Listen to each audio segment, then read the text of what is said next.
அனைவருக்கும் வணக்கம். Welcome to பக்தி ஸ்டோரிஸ் பை ஹரி. இன்றைய பதிவில் நாம் பார்க்க போவது ஆணவம் தவிர்ப்போம் என்ற ஒரு சிறிய பதிவு. ஆணவம் என்பது ஒரு தேவையே இல்லாத குணமாகும். அதனால் ஏற்படும் விளைவுகளை இந்த பதிவில் நாம் பார்ப்போம். ஒரு மனிதன் கொள்ளும் ஆணவமானது அவனுடைய வளர்ச்சியை தடுப்பதோடு மட்டுமின்றி சக மனிதர்களையும் நம்மிடமிருந்து விலக்கி வைத்துவிடும்.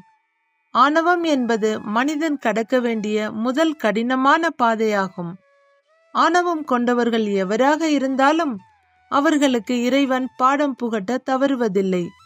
அது மனிதர்களின்றி தேவர்களாக இருந்தாலும் சரி, சிவனின் உடலில் பாதியை பெற்ற சக்தியாக இருந்தாலும் சரி, பாடம் புகட்டப்பட்டே தீரும்.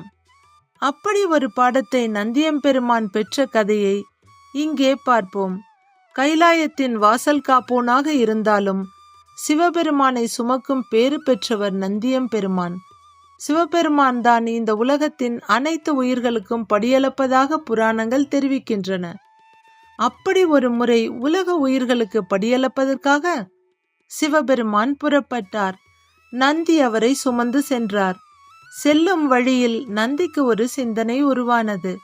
உலகத்தில் உள்ள அனைத்து உயிர்களுக்கும் படியளக்கும் சிவபெருமானையே நாம் சுமக்கிறோம் என்றால் நம்முடைய சக்தி எப்படிப்பட்டதாக இருக்கும் என்று அவர் நினைத்தார். சிவனே ஜீவனாக இருக்கிறார் என்பது சிவனடியார்களின் கூற்று. அனைத்து உயிர்களின் ஆன்மாவாக சிவபெருமானே இருப்பதாக சொல்லப்படுகிறது. அப்படி இருக்கையில் நந்தியம்பெருமான் நினைத்த இந்த ஆணவமான சிந்தனை சிவபெருமானுக்கு தெரியாமல் போய்விடுமா என்ன? நந்திக்கு தகுந்த பாடம் கற்பிக்க நினைத்தார் சிவபெருமான். உலகை வலம் வந்து கொண்டிருந்த நேரத்தில் தன்னுடைய ஜடாமுடியிலிருந்து ஒரே ஒரு முடியை மட்டும் எடுத்து நந்தியின் மீது வைத்துவிட்டு கீழே இறங்கிக் கொண்டார் ஈசன். அதுவரை உலகத்தின் பரம்பொருளான சிவபெருமானையே சுமந்து கொண்டிருந்த நந்திக்கு தன் மேல் இருந்த ஒரே ஒரு முடியை சுமக்க முடியவில்லை. பாரம் தாங்காமல் தள்ளாடினார். ஒரு அடி கூட அவரால் முன்னெடுத்து வைக்க முடியவில்லை. தன்னுடைய இந்த இயலாமை அவரை கலங்க அடித்தது. இதுவரை அவர் நெஞ்சில் குடிகொண்டிருந்த ஆணவம் எங்கு சென்றதென்றே தெரியவில்லை. அவர் தன் அருகில் நின்று கொண்டிருந்த சிவபெருமானை கலங்கும் கண்களோடு பார்த்தார். அவரது அந்த பார்வை எனக்கு ஏன் இந்த நிலை என்பது போல இருந்தது.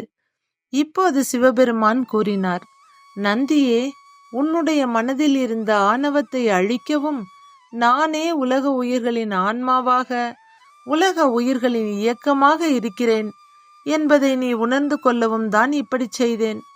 நான் உன்மேல் இருக்கும் வரைதான் உன்னால் என்னை சுமக்க முடிந்தது. உன்னில் ஆணவம் குடிவந்ததும் நான் உன்னை விட்டு விலகிவிட்டேன். நான் விலகியதால் உன்னுடைய இயக்கமும் நின்று போனது என்றார். உண்மையை புரிந்து கொண்ட நந்தியம்பெருமான் எல்லாம் இறைவனின் செயலால் நடப்பவை என்ற எண்ணத்தை தன் மனதில் ஆழ வேரூன்றிக் கொண்டார். ஆணவம் தவிர்ப்போம், இந்த அகிலத்தில் நல்வாழ்வு வாழ்வோம். கதையை கேட்ட படித்த அனைவருக்கும் நன்றி. இது போன்ற ஆன்மீகமும் வாழ்வியலும் சேர்ந்த கதைகளுக்கு நமது சேனலை சப்ஸ்கிரைப் செய்து கொள்ளும்படி பணிவுடன் கேட்டுக்கொள்கிறேன். நன்றி. வணக்கம்.